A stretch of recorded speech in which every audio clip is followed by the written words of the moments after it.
नमस्कार, मी अरविंद आठले। आज आपण मसाला भात करणार आहोत। त्यासाठी एक वाटी आपण छान तांदूळ घेतलेले आहेत। हे तांदूळ बासमती जातीचे आहेत, लांबसडक चांगले आहेत। त्याच्यानंतर थोडी शिमला मिरची घेतलेली आहे, श्रावण घेवड्याच्या थोड्या शेंगा घेतलेल्या आहेत। त्याच्यानंतर हे कढीपत्ता घेतलेला आहे।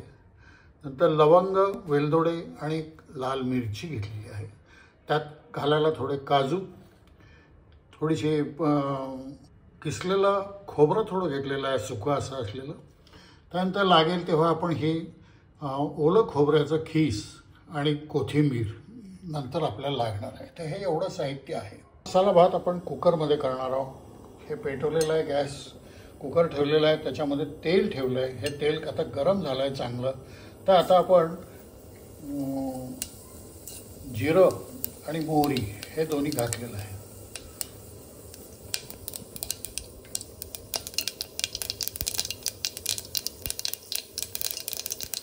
त्यात आता आपण हळद घालणार आहोत,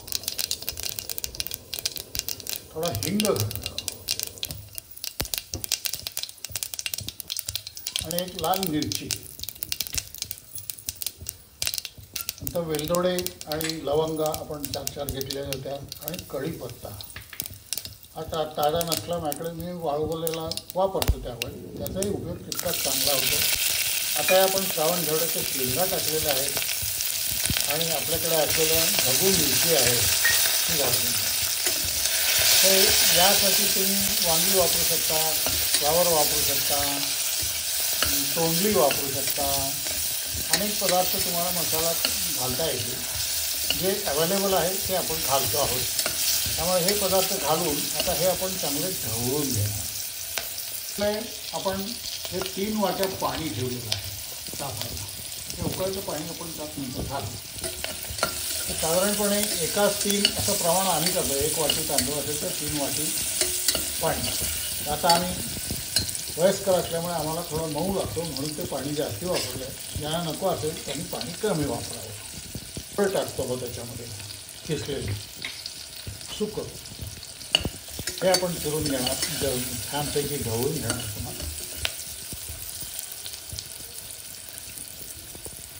आणि जे तांदूळ आपण भिजवून ठेवलेले आहेत, चांगले धुवून ठेवलेले आहेत, हे आता तांदूळ आपण त्यात 1 वाटी तांदूळ घातले आहे।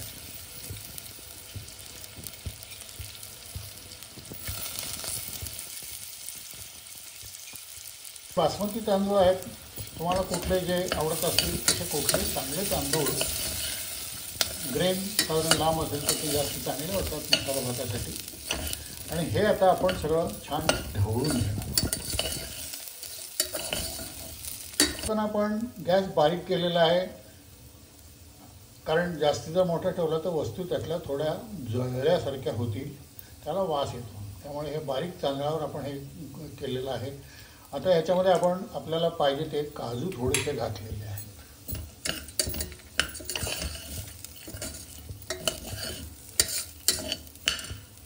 पण घालतो आहोत या ठिकाणी आपण मसाला घालतो आहोत, गोडा मसाला एक साधारण, मीठ घालतो आहोत चवीपुरतं।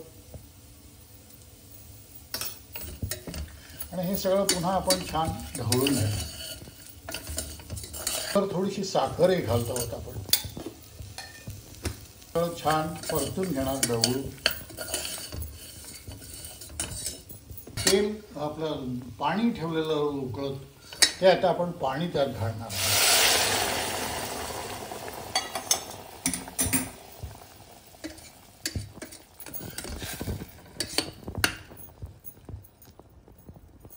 आता आपण गॅस मोठा केलेला आहे, हे पाणी उकळायला लागलेलं आहे।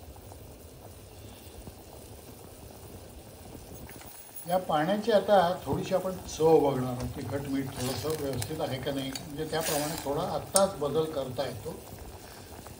तसा नॉर्मल स्वयंपाक करणाऱ्याला अंदाज तिखट मिठाचा असतो, त्यामुळे त्यात फार काही बदल करण्याची गरज पडत नाही।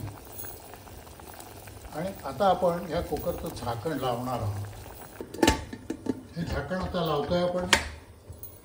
शिटी काढलेली होती, थोडीशी वाफ आता लागल्यानंतर मग ती शिटी आपण दिसते वाफ आपल्याला जाताना। आता ही शिटी आपण लाव.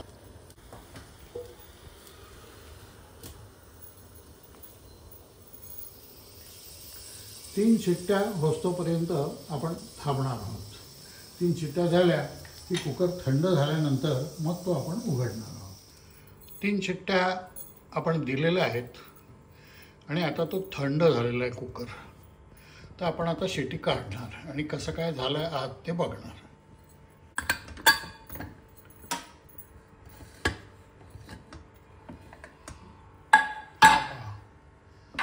अतिशय सुंदर असा रंग आलेला आहे त्याला.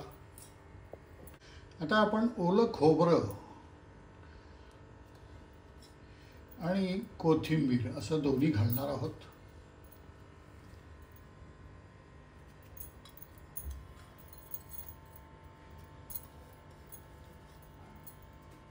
पहा अतिशय सुंदर झालेला आहे. आणि हा वाढताना पानात आपण काढल्यानंतर त्याच्यावर छान तुपाची धार सोडायची आणि मग तो छानपैकी खायचा. असा मसाला भात अतिशय सुंदर चविष्ट होतो आणि नुसत्या मसाला भातावर जेवण होतं. याच्याबरोबर मठ्ठा वगैरे केला तर अजूनच छान. पंक्तीमध्ये तर मसाला भात असतोच. याच्यामध्ये तुम्ही अनेक वस्तू तुमच्या आवडीच्या घालून हा करू शकता. तर अशा प्रकारे आज हा आपला आजचा जो काही प्रयोग आहे हा संपलेला आहे आणि या ठिकाणी मी थांबतो. जरूर आपण करून बघा अशी तुम्हाला विनंती आहे आणि कसं झालं हे कळवलं तर फार छान.